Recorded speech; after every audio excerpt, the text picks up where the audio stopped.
Architect William McDonough is here. He is a leading figure in the field of ecologically sensitive architecture. His designs seek to marry environmental awareness with aesthetic appeal. In 1994, he was appointed Dean of the University of Virginia School of Architecture. I am pleased to have him on this broadcast to talk about some very interesting ideas in the world of architecture. Pleasure to have you here. Thank you. I just said to you as you sat down, I mean, with all that you have on your plate, why, since 1994, did you choose to serve as Dean of the School of Architecture? You have an architectural firm with some 19 or 20 members. You know, you got plenty to do. Why teach? Why serve as a dean? Well, it's special that I'm at the University of Virginia because there are very few places in the world where you could say we have a tradition of revolution. And the University of Virginia, both architecturally but also culturally and politically and economically and so on, is a place where a revolution is evidenced, and a revolution in how we relate to each other and how we manifest ourselves in the physical world. So as an architect and as a person trying to manifest things in the world, there is no finer platform for that discussion, and it's time to teach because we're dealing with revolutionary issues. It's time to teach because we're dealing with revolutionary issues. Meaning it's important to teach these issues, or it's important to be in a community where these issues are in dialogue and debate? I'd say both. It's great to have a platform. Archimedes said, give me a lever and a place to stand and I can move the world. But everybody forgets the second part of the statement. They remember, give me a lever, and they forget you need a place to stand. Yeah. And so the University of Virginia is one of the great places to stand. Yeah. Is there as much of this, I mean, Peter Eisenman and others, you know, have been part of this whole notion of great discussions and debates about the role of architecture. And Peter's sort of now doing a lot of architecture as well. Right. Are there great debates taking place today, in 1999, at the end of the millennium, about the role of architecture and revolutionary ideas as to what it ought to be doing? Well, I think so, since I'm focused on these issues. I think right. I just co-wrote an article with Michael Braungart, a chemist from Germany, called The Next Industrial Revolution. Yeah. It was in Atlantic Monthly last October. And we're looking at a revolution in design based on a new set of principles. And what's that revolution? It's what a are those principles? In 1991, I was asked by the city of Hanover, Germany, to write something called the Hanover Principles, which are the design guidelines for the World's Fair for the new millennium, for the year 2000. Right. And they're looking at a way of asking designers and asking everyone to be a designer to understand the relationship between humanity, nature, and technology, and in a fundamentally different way. And it embeds itself in our rethinking of how we design molecules and how we design regions. It's a fractal. It affects our design at every scale. Right. And it's a revolutionary way of looking at the world. And it's, in a sense, it's really a re-evolutionary way of looking at the world, because if we look at the planet as chemistry, rocks and water being affected by physics, the sun, and then we find this astonishing moment where biology occurs with this single photosynthetic cell. Right. And then we realize that the Earth is this incredibly fecund place which develops more and more niches, more and more diversity, and then all of a sudden comes the first industrial revolution, where we reverse this at high speed and start designing fewer niches, designing for monoculture, and so on and so forth. And we're destroying the natural systems at such a furious rate that it's time to reimagine design as a new evolutionary process that looks at designs that are actually fecund. Imagine that. Now, the principles are what? The principles are waste equals food, eliminate the concept of waste. This isn't minimize waste. Use current solar income, the way nature doesn't mortgage the future, it doesn't mind the past, it works from current income, and respect diversity and celebrate diversity, not one size fits all. If you go around the world today with blinders on, you wouldn't know whether you're in Hartford or Rangoon. And so the idea that we would actually not celebrate... And they are very different. And they're very different. Yeah. That we wouldn't even celebrate that diversity, or biodiversity, cultural diversity, and so on, is insane. And so as designers, we have these new principles, and we have new criteria. It used to be cost, performance, aesthetics. Can I afford it? Does it work? Do I like it? Right. Now we're asking, is it ecologically intelligent? Right. Is it just? And is it fun? Yeah. So the driving force almost is some ecosystem balance and contribution. Right. It's a way of looking at the world where you say, instead of current design, which is in a sense quite timeful in that everybody's in a hurry and they're trying to be current, but they're also mindless of their effects in the world. I mean, they just order wood. They don't care if it's clear-cut from British Columbia.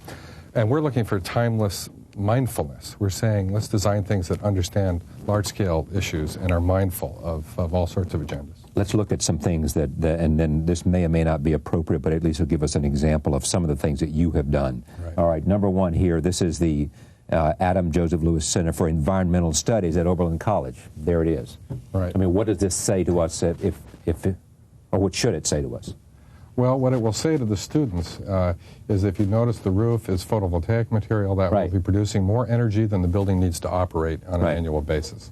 If you look at the lobby of the auditorium on the lower right, it's a living machine designed by marine biologist John Todd. It's a greenhouse with tanks full of smaller and larger animals, microbes, plants, and so on, that purifies the water of the building. And so essentially we're asking a fundamentally new design question about technology, which is, what is high tech? If you imagine, if I said, could you design something very sophisticated for me, imagine the most high-tech building in the world, and then imagine going out to a field, scraping away some dirt with your left hand, and with your right hand putting something in the ground that makes oxygen, sequesters carbon, fixes nitrogen, builds soil, distills water, produces habitat for hundreds of species, changes with the seasons, accrues solar energy as fuel, is that a tree? Food, and is delightful and self-replicates. Yeah. It's a tree. So how sophisticated are human designs? Okay. This building makes more energy than it needs to operate. Imagine a building like a tree. The idea is a regenerative design. Imagine whole communities where the buildings are actually accruing solar energy and purifying water. It makes more energy than it needs to operate. That's right. It gives back to the community more than it takes. It's been proven to do that. This is being designed. This is not some idea, but we'll know. We will know. Yeah. Is there a building anywhere in the world today that does that? Not that we're aware of. Okay, that's what I thought. Right. You know, so the cutting edge is we say we can do this. We say we can. We know the principles to make it happen. That's right. And we're working with NASA on the roof. Yeah. The various parts of this have been articulated and have been in the marketplace. So this is not state of the art. This is state of the shelf. All right. Number two is the 901 Cherry offices for the Gap Incorporated. Right. There you go. Exterior view. The roof is grass. Right. We won the competition for this building against the largest firms in the country. We said, what if a bird flying overhead didn't think anything had changed? So we made the roof to be part of the original oak savanna of the Northern California what if a bird flying overhead didn't think anything had changed? They would land What difference would that make? Well, they would land here and find food and habitat. Right. Okay. So is that good or bad to have those birds there? Well, how many? Do you want the songbirds to return, or yes, do you want them all to die? Well, there we are. All right. So, all right. Next picture. This is the lobby. Interior the building view. is fully daylit. The building is built for the normal budget for an office building. Yeah. The building has raised floors to allow us to take nighttime cool air of the San Francisco region and turn the building into a giant thermal battery. It's like a hacienda.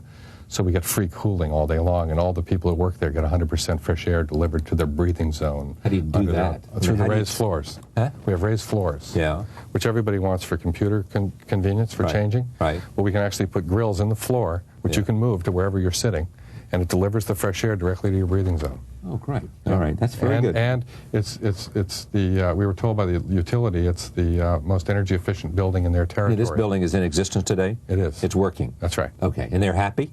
They're extremely happy.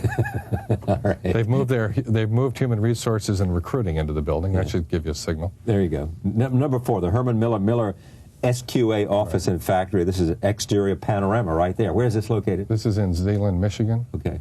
And it's a factory to make furniture. They make chairs and things, right? That's right. Herman Miller Company, known for design. This building is a fully daylit building where all the workers and the office workers meet on a street that's full of sun. The workers control the sun. This building won the first Business Week Design for Business Award as one of the most productive buildings for business in America. Yeah, I remember that. It was built for $49 a square foot. This is what brought you to my attention. This is productivity has been reported in this building such that the building is paying for itself in less than a year. Productivity. That's right. Has so accelerated. That's right. That it's paying for itself. That's right. I was told by the president of this company that with the same number of employees, productivity is up over 20%. They're doubling their output. 20%. Yeah, 20%. 20% on $250 million. Yeah. It's worth $50 million a year. Discount the equipment, it's worth $25 million. It didn't cost that much. It costs $15 million. Yeah. So, but explain to me what you're doing that makes productivity up. What is it for an individual worker that enables him or her to build 20% more chairs than they did before they were in this building. What does this building do to them, make them feel, say to them? It honors them with a delightful urbane place in a suburban environment, and it gives them sunshine, it gives them fresh air, and it gives them daylight. And we know the productivity is from the daylight because it came from the first 2 shifts. So we can say... We have proof. Okay. Most of us, if our work environment had more sunshine, more connection to nature, chances are we'd be more productive. And we'd be happier, yeah. And happier, too. Yeah. And, I think that's and right. probably healthier. That's right. All right. The Gap won the Business Week Award this year. We've won it twice in a row. For the most what? Inhabitable something? The most effective buildings for business in America. All right. Next, there's an interior scene, same building, all right? That's the street. That's the interior street. Right, all the workers We call it a street? Well, we call it a street because it's a place where all the workers and the office workers come. They didn't call it the same coffee. They have an urbane experience. It's a place full of sun and daylight. All right. This is during construction. Next slide. That's the factory floor. You can see the It roof. looks like any other factory floor. Except what it'll look like, you see these big 30-foot squares? The ceiling has been lifted up, and there's daylight every 30 feet, so you feel like you're in a forest. There's daylight everywhere pouring in as you work there. When we were hired, the president of the company said, if my building was a car, it wouldn't be a Mercedes with tinted windows. It would be a Ford Mustang, 1965 convertible, probably pink. And if it was clothing, it wouldn't be a Brooks Brothers button-down suit. It would be an Aloha shirt. And we said, well, that doesn't sound like Michigan. Let's build California. Yeah. So these people wear Aloha shirts, they listen to the Beach Boys, and they make furniture. Productivity is up. Go figure. Well, next slide. We're just giving you some examples here, America. This is a fabric sample from the William McDonough Collection 2 by Design Tech. So what's so great about this fabric? This is meeting our new industrial protocols for the next industrial revolution. What we're saying here is that waste equals food. This is a fabric that was designed out of wool and ramie, which are natural materials. But one of the critical points here is we looked at this idea of safe products and realized when we got to the mill that the trimmings of their bolts of cloth had just been declared hazardous waste. And so you realize that when the trimming of your cloth is hazardous waste, but you can sell what's in the middle, you've reached the wall of the first industrial revolution. So we've redesigned these fabrics working with the chemical industry, in this case Ciba-Geigy out of Basel, Switzerland. Yeah. And we said the filters of the future will be in our heads, not on the ends of pipes. And the filters are no mutagens, no genetic mutations, no cancer, no carcinogens, no heavy metals, persistent toxins, bioaccumulatives, and so on. And we analyzed all the chemicals. Out of 8,000 chemicals, we selected 38. And when the Swiss inspectors came to inspect this product, which is perfectly designed for its utility, fire retardancy, and so on, the water coming out of the factory was as clean as the water going in, which is Swiss drinking water. And what you realize is that regulations are signals of design failure, because they say we're trying to kill each other, and so the state has to step in and say, we reserve the right to kill. We'll go to war if we need to. Why are you trying to kill children downstream? Well, you're not so hot on recycling either, are you? Actually, in many cases, I'm not hot on recycling because it's not recycling, it's downcycling. Yeah. Materials are losing their quality on their way to a landfill. It's still cradle to grave. We're talking here about cradle to cradle. Okay. All right, one more time, let's take a look at this. Is the Nike European headquarters in the Netherlands. Right. Take a look at this. This building, this complex of buildings. Why they settled in the Netherlands? This is a complex in the center of Europe where they have existing offices. The real estate developers here brought us in to compete with a Dutch firm and an English firm, and we won the competition. And part of it was to say that we couldn't design. We refused to work for free. We had pointed out that slavery has been abolished with the 13th Amendment in the United States. And we said, well, let's actually find out about the site and the culture. And we also said we couldn't design buildings without interviewing the clients.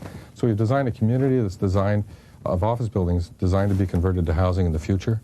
It's set to receive fuel cells, grass roofs, photovoltaics, and the idea is to have long-term utility and provide fundamental value to that place in the world for a very long time. I have a great idea for you. This is a business idea. You don't take a fee for your next client. Right. And you take some commission based on increased productivity. I'd love that. You know? I'd love that. And you say, look, guarantee you we can deliver on our promise. Just give us a percentage of productivity. It would be a wonderful thing. It's a very hard thing. It's very easy to prove it in the industrial sector. Right.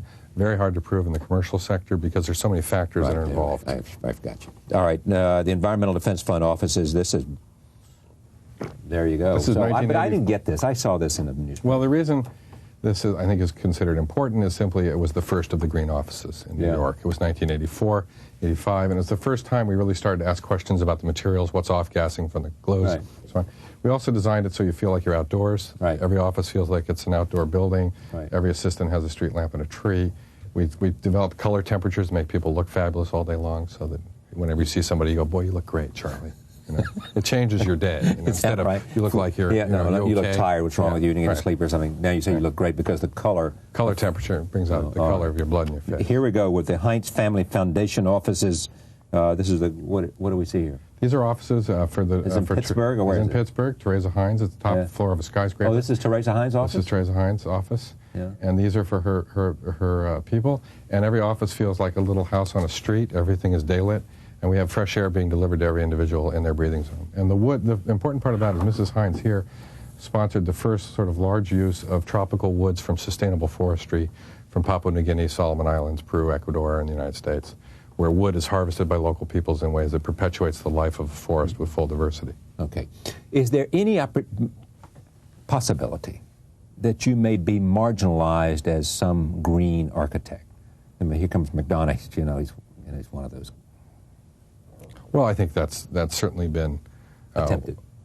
It's certainly, it's actually quite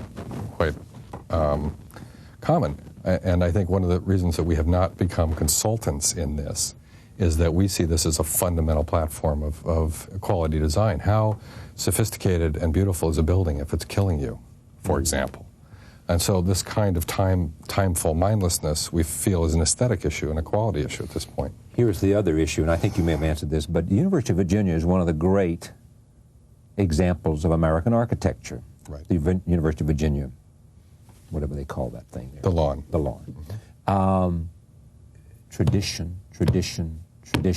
Jefferson, reached back into every idea he could find to put that together. Right. He was clearly a student of European architecture. That's right. Right. You were coming along as a revolutionary in terms of the way we think about habitable spaces and work spaces. Is the connection, you say, revolutionary to revolutionary, i.e. Jefferson was a revolutionary, or something else? I think it's connected to revolutionary. I think he was an incredible experimenter. And if you look at Monticello, it's a passive solar house. There's no question about it. The solarium heated his study. His bed, his north dining room was the first double glazed room that I've ever seen. I mean, he was astonishingly clever and connected to investigating constantly. Take advantage of what's free. And what's free and what's right there. Yeah. And then connect it to culture across time. So it's exactly the same agenda. Where are we? Are we at the embryonic stage of where you think this industrial revolution is going? Absolutely. We're taking baby steps here. Well, but it's about to explode.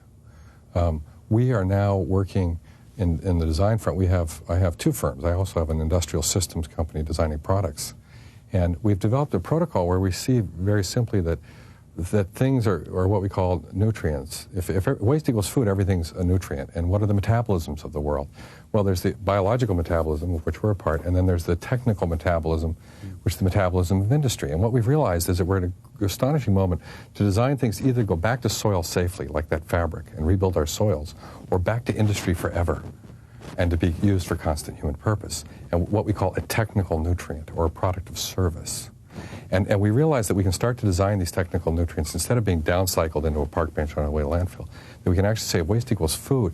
Charlie, if I take a TV and hit it under the table and I said, I have an object here that provides amazing service, but before I tell you what it does, let me tell you what it is, and you tell me if you want this in your house. It's 4,000 chemicals. It contains highly toxic heavy metals. It has an explosive glass tube, and we think you ought to put it at eye level with your children and encourage them to play with it. Do you want this in your house? Why are we selling people hazardous waste?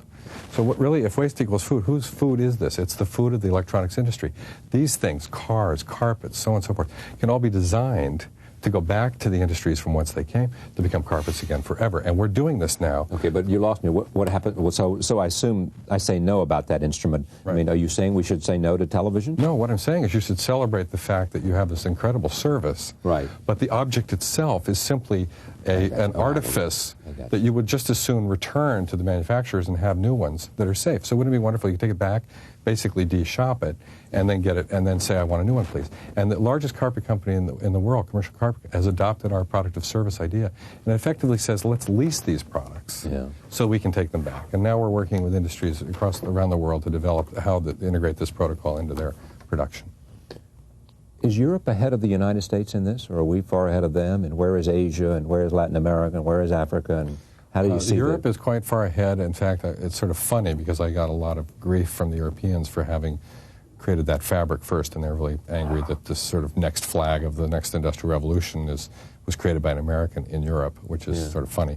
The Japanese are very focused on this now because they're starting to see the effects of dangerous molecules in their culture, and they're becoming evident. And we have the mercury poisoning, which sort of sensitized them to these issues.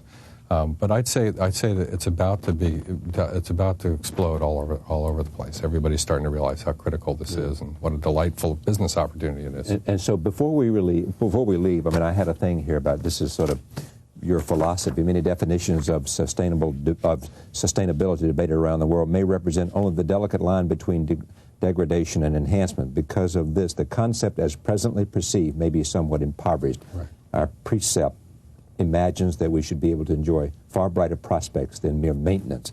This is therefore not an efficiency agenda. It does not ask us to imagine we are presently guilty of waste which we must reduce in order to feel better. Instead, it asks us to imagine a world full of hope and promise, to measure our positive progress and celebrate the fecundity of our creative imaginations. As designers, signaling our intentions in the world perceived to be reaching its critical limits, we're asking not how few songbirds we will leave in the world for our children to enjoy, but how many. Well said. Thank you for coming. My pleasure. William McDonough, University of Virginia School of Architecture, revolutionary new ideas about design, about the Industrial Revolution, and about how we get there from here. Back in a moment. Stay with us.